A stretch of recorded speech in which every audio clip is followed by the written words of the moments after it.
Welcome to the Author Interviews for Liberty Matters, a forum of various authors and texts available on the Online Library of Liberty.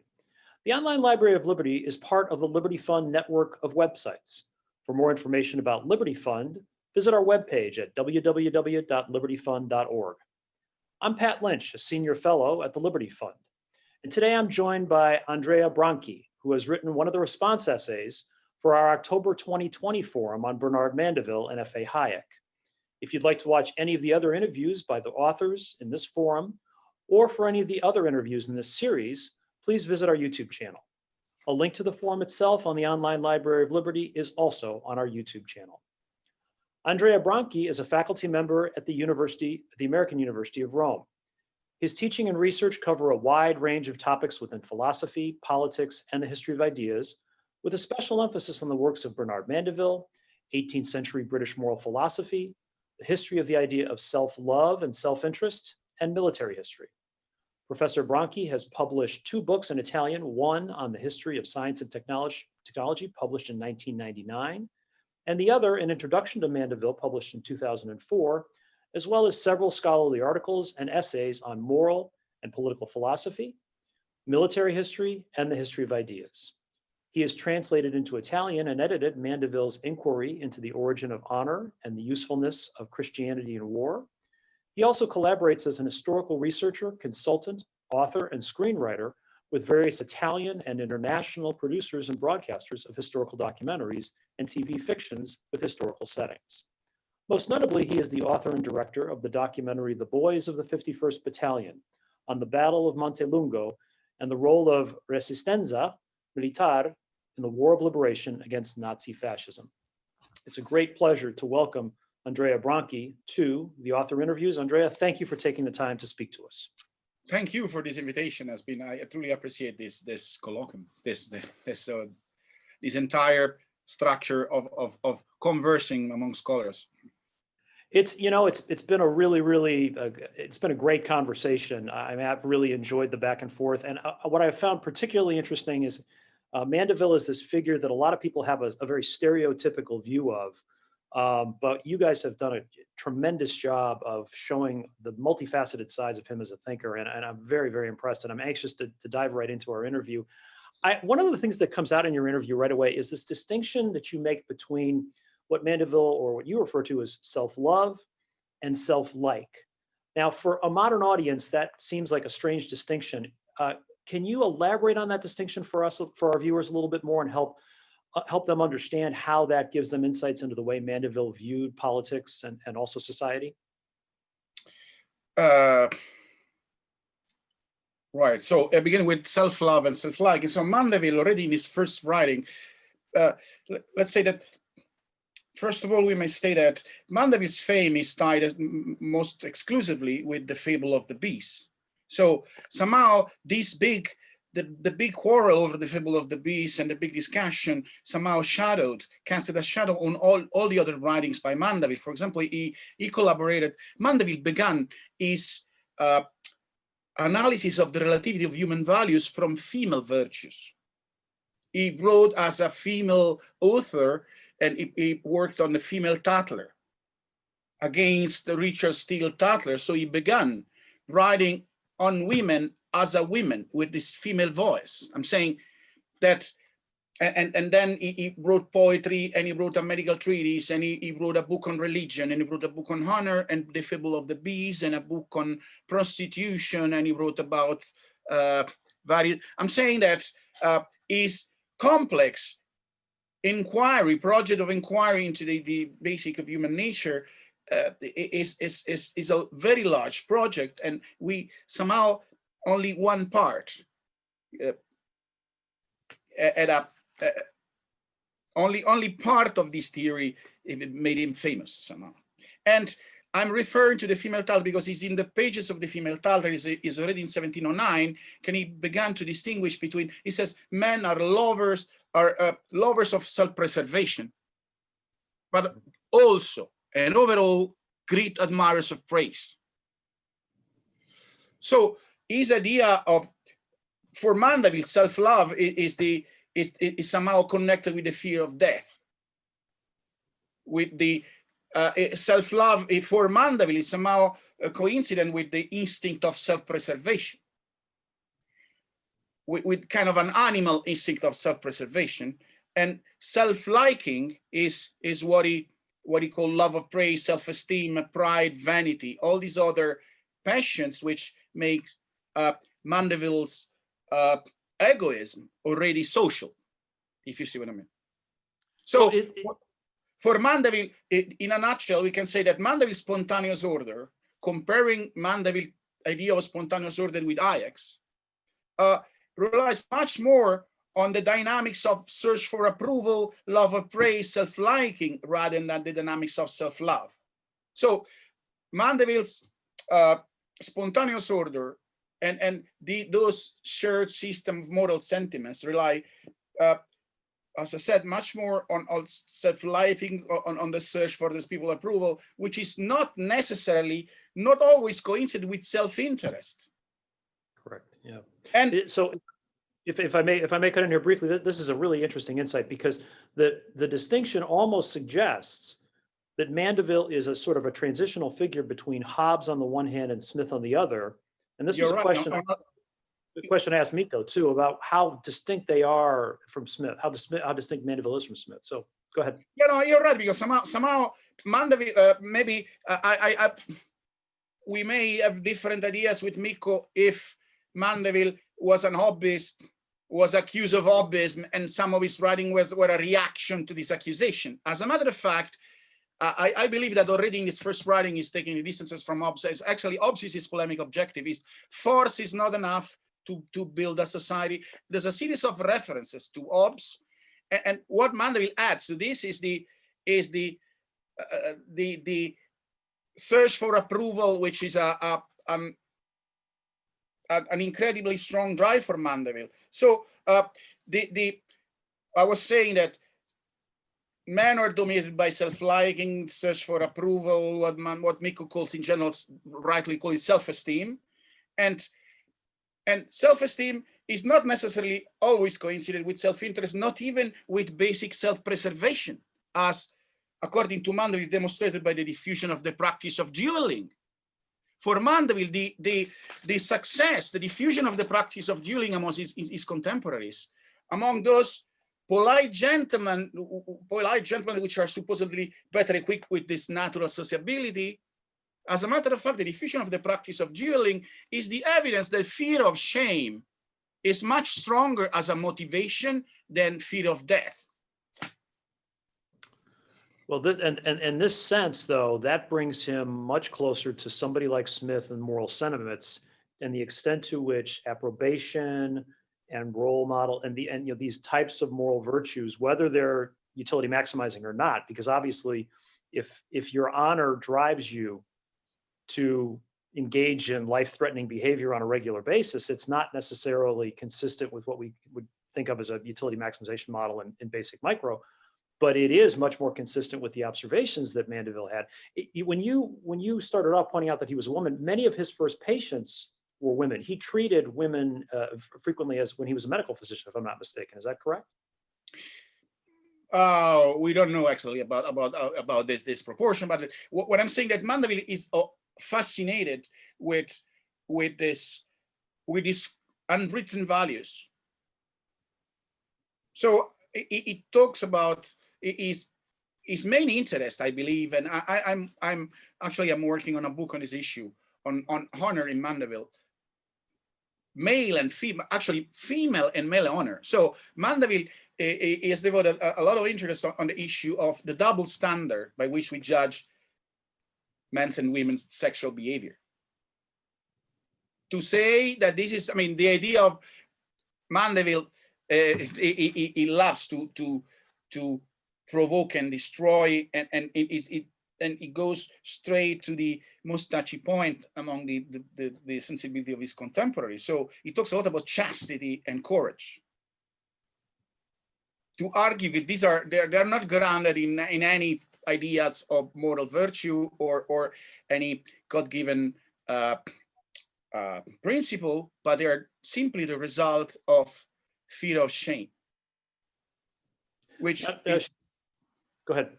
So I'm saying that he makes a very strong parallel. Somehow is implicit the parallel he makes. I'm saying that Mandeville began, I think that his main interest in Mandeville, he almost has an obsession for honor. In all of his writing, he talks about dueling, honor, chastity, infanticide, etc. And also, it's very interesting to realize that after the big fame after his rise to fame with the 1723 edition of the Fable of the Beast, the first thing that he does, he published a book on women, The Modest Defense of the Public Stews, and the essay on prostitution, but also all the remarks, all the modification, all the addition to the 1714 edition of the Fable of the Beast concerns women and women's issue. So I'm saying that through the and again, Mandeville plays a lot with contemporary debates, and he is very much inspired by Pierre Bayle. Even also in this issue, in this attention for women, is inspired by Pierre Bayle, and his main interest is to, in my view, is to account for the birth, the growth and evolution of this shared system of sentiments of approbation, disapprobation, system of honor, unwritten codes of behavior. So, am I clear? Is that clear? Yeah, it prompts two questions, and neither one of these were things that I was necessarily going to go down these paths, but I want to ask them. One is a clarification. So, are you equating, and do you think Mandeville equates honor with approbation as a sort of simplified way of thinking about honor?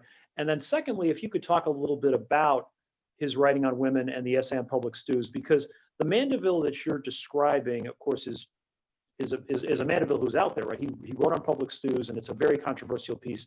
But could you tell our audience a little bit about that? Because our forum has really focused more about the spontaneous order piece, and give them a little information about his view on gender, because this is an interesting avenue in which we can go down.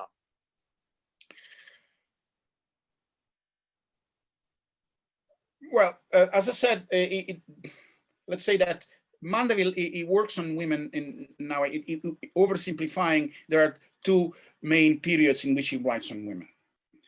In his early writings, he began by his first prose book is called The Virgin Unmasked, and is a dialogue between an old lady and his niece.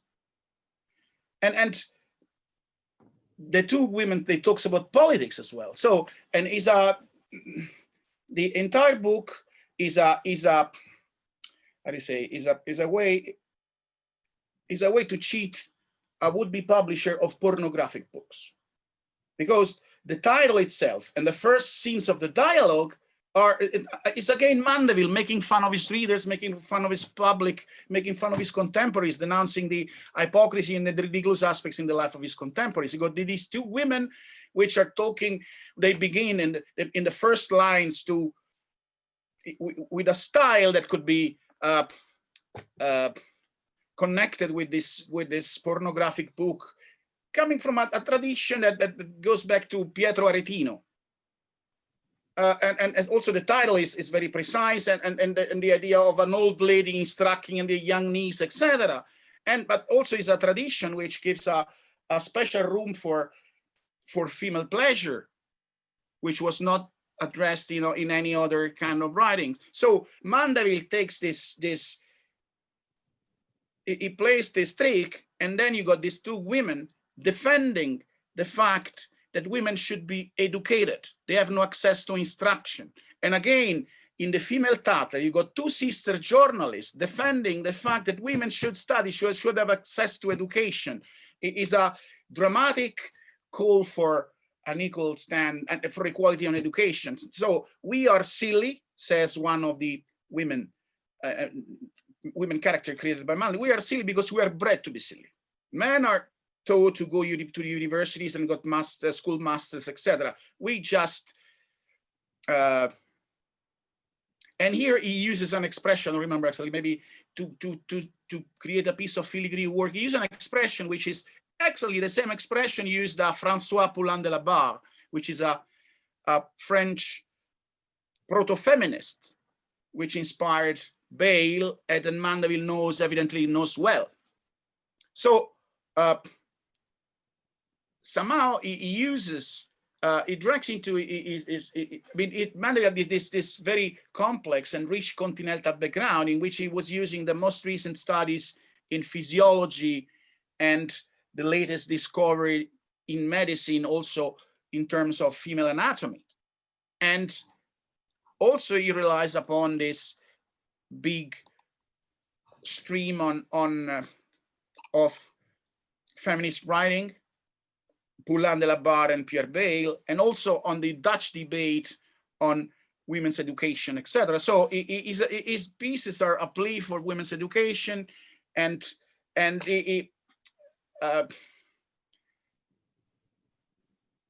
overall denouncing the double standard between men and women. So this is really interesting because in that sense, it sounds as if you can not only link Mandeville to the Scottish Enlightenment, but that you can also link him to a longer liberal tradition in Britain in the 19th century to someone like John Stuart Mill, for example, who was also advocating for the education of women and for greater access to women in terms of the rights of men.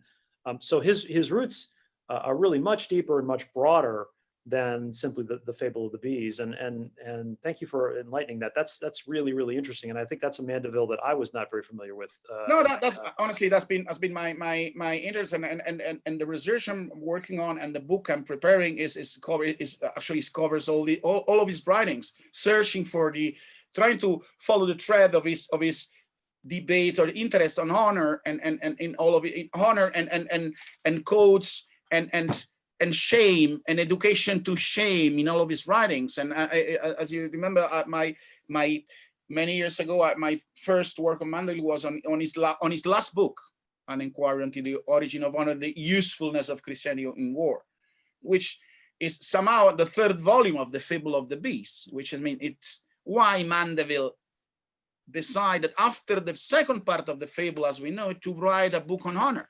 I mean, this is a big question that we are working, and we always pick each other up with Mikko on this issue.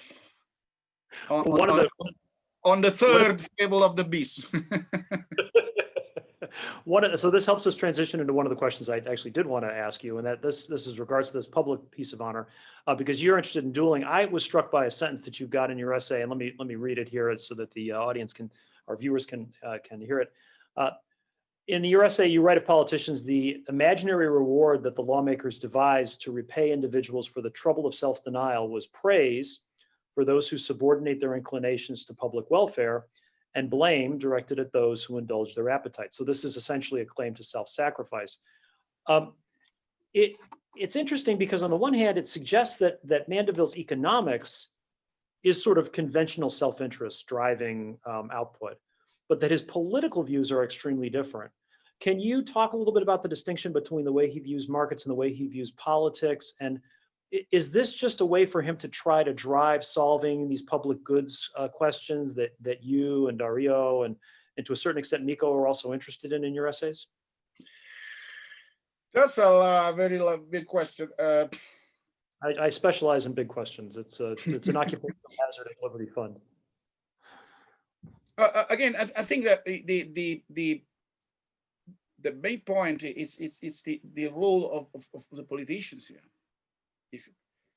Wait a second. You began quoting. I was referring in that passage. I was quoting the Inquiry into the Origin of Moral Virtue, which is Mandeville's first theory of the origin of society. And I think now with the brutality of all simplification, I think is in that piece is somehow allegorical, but it talking about the origin of moral virtue, the fact that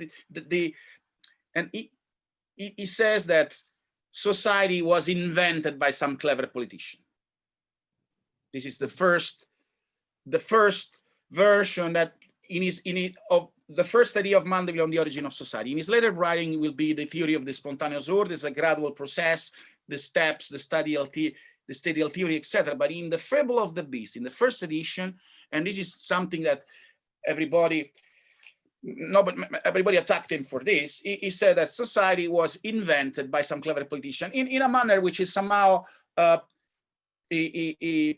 somehow is aping maybe the free thinkers, saying that religion was invented by priestcraft, etc. So what I was stressing there, that's that even in this fictional, allegorical imagination of the origin of society, he mentioned that the key tool of this supposedly clever politician, the skillful politician, is praise, is to play with honor, with pride and shame.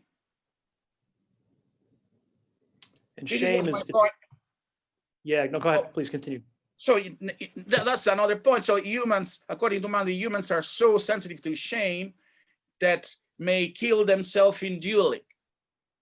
And dueling for Mandeville is not just, so I work a lot on the debate on dueling for two reasons. I mean, now, again, to summarize very, very briefly, on a side, in the ongoing debate on dueling and on the ongoing tradition, what I mentioned, the tradition of civility and politeness that goes from the Italian treatises of the Renaissance, Castiglione, Guazzo, Possevino, to the same politeness which was in the background on the theorization of Lord Shaftesbury and all the others, is the same, is a discourse which thematizes all the time to be and to appear, public approbation.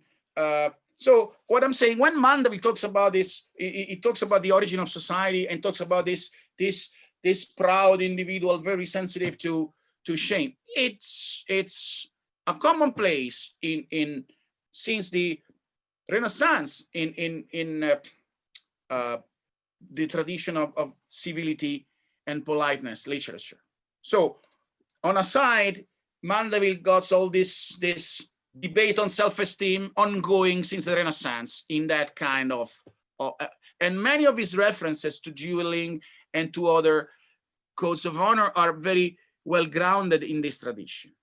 And there's a very important book, I think a path-breaking book by Markku Peltonen, which worked many years ago, worked with Mikko Tolonen on the duel in England. It is a very interesting book, and is the book that articulated at its best this background of Mandeville. The other issue that for Mandeville, dueling is the evidence of a universal principle of human nature, not limited to any rank, class, gender, or country or age, as is a universal principle. So it's very clear, Mandeville, when he talks about dueling, he says, I'm not talking about just about this special class of aristocrats, but I'm showing you how the fear of death trumped the fear of shame. Sorry, the fear of shame overpassed the fear of death. And this is an extreme exemplification of a universal principle in human nature. So again, this takes us back to the Mandeville who's trying to avoid or trying to think about ways to organize society, recognizing the greed and self-interest is not sufficient, but he's repelled by the religious hypocrisy of his period. And so he's searching for other ways to think about this. And you're saying dueling and honor are ways that are part of this natural set of passions that can be animated by both politicians and others to organize society. Even there's a problem, because for Mandeville, he doesn't want, I mean, on a side, the scientist of human nature, of course, needs to, his duty, I mean, his job, his interest is to enlighten things as they are, to look things as they are and not that they should be. I'm quoting Machiavelli, but it's also Mandeville. It's also, I mean, that's clear. I mean, the realists, but I've lost the point. Well, I think you could also say the same thing about Smith too, and you could say the same thing about a lot of social thinkers during this period. They're essentially doing a form of sociology, right? They're doing a form in which they're trying to figure out the way the world is without applying that normative lens. Right. So what I'm saying, for the scientists of human nature, is important to see things as they are. But while society is based, the entire of society, the whole of society is based on a systematic deceit and self-deceit. So when I duel, if I'm challenged to a duel and I elude myself of being moved by love of God or love of virtue. As a matter of fact, I think that most interesting of Mandeville points is that we are so proud that we are blind to our own motivations. We are moved by fear of shame, but we believe, we elude ourselves of being moved by love of religion or God or other inborn principle. So for Mandeville, to use a moral language, it requires that we all deceive ourselves on our real motivation. So, of course, what he's saying is there's a series of, and here we can go to we can move to the issue, which is, I think, is paramount of the skillful politician, of the role of politics in society. For Mandeville, somehow Mandeville was showing to his contemporaries there's a series of I don't know what to say, like ideal types. The Christian saint, the noble warrior, etc., are all useless and heavy in the commercial society. And somehow the polite gentleman, it works well because there's a coincidence between because he makes of pride a social currency. Yep.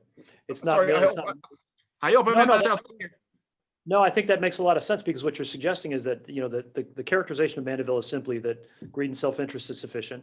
But what you're saying is, no, that's not. That in fact, it has to be coincident with this development of moral codes that happens to develop alongside, if I'm hearing you correctly, that happens to develop alongside those commercial practices through social trust. So connected with what Miko said, I think that, again, on self-love can be based a series of institutions, the law, the market, etc. But there's a series of unwritten law that Mandeville explores. In this sense, he explores the unwritten law between the sexes of the different standard applied to different sexes. In this sense, I was saying that he began with women to denounce the relativity of human values. While we have these codes of honor, which are somehow the outcome of this uncontrollable spontaneous order. And here, so what I was trying to suggest, that in Mandeville there are fictional politicians, a skillful politician which created society, and in some parts of Mandeville writings they solve everything. So they are allegorical and fictional simply for the superhuman tasks with which this politician are allegedly endowed. And there are some factual, real politicians in Mandeville's writing. And this is what we should work on. Is the most interesting thing. So how can for Mandeville, politicians themselves are part, an expression of this spontaneous order, are not out of this. So how can they control something which is by definition spontaneous? So this leads me to a question that I wanted to ask, and we probably should think about winding up here in a couple of minutes. But so does Mandeville, where does Mandeville view the origins of things like institutions and laws? Because as you just said, that, you know, there's a contradiction here. I mean, it's a sort of a contradiction between the spontaneous nature of some parts of society and the constructivist nature or the apparently constructivist nature of other parts of society. Does Mandeville view politics as something different than markets in terms of how it's constructed? No, that's the point. That's the point, which is interesting. So somehow politicians are themselves part of this stream of evolution, but they are not. How can they drive it if they are themselves part of it? Politics human wisdom is child of time, and Mandeville says that no politician are no genius, no special genius. There are people able to, Lycurgus, Plato, whoever, they are not big genius, but people were able, good at accumulating knowledge, at using the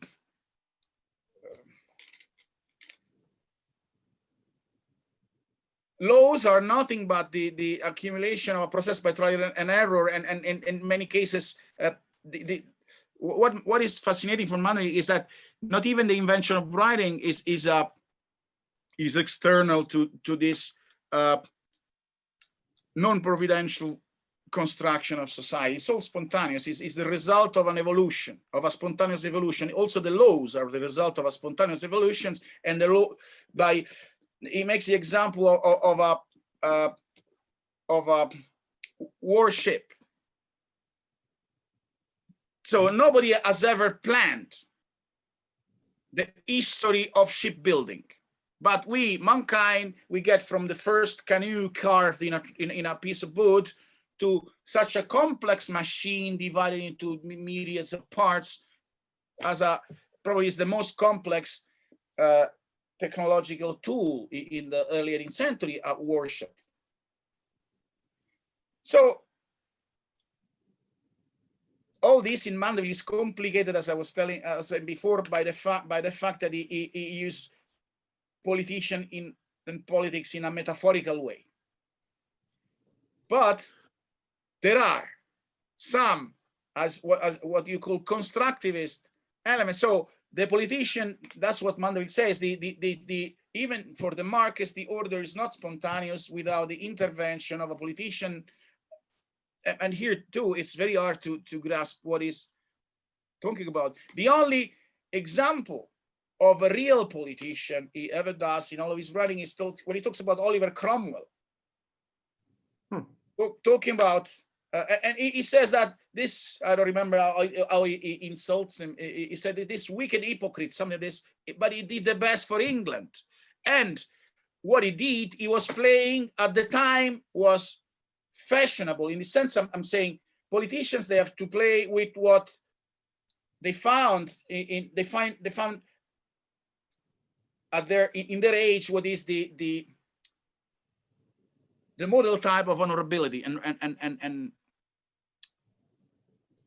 I'm saying Mandeville says Cromwell did a lot of good things for Britain, even if he was a wicked hypocrite, because he was very good at manipulating and using those fashionable ideas of the time. So he played with religion, which was the best things to do at the time. And Mandeville adds, if Cromwell was born in our age, Mandeville time, he would have used politeness rather than politeness and the rituals of good manners, which were somehow the fashionable style of the early 18th century, while the good Christian was the fashionable style of the British-English Civil War. So somehow Mandeville is a way of saying that Mandeville suggests that a good politician are those who are, their limited intervention could be played with what the stage in which you live, the spontaneous order, is offering you. So the context matters is what I'm hearing. And that's an excellent, I think, an excellent way to end this conversation. Andrea, you've raised a lot of really interesting issues about Mandeville and given us a much fuller picture of a fascinating individual about whom I'm glad we're having this discussion. Thank you for your contributions, your written contributions in the forum. Thank you for this very stimulating interview. Thank you very much for agreeing to do this. And it's great to have you here at the Liberty Matters author interviews. Thank you.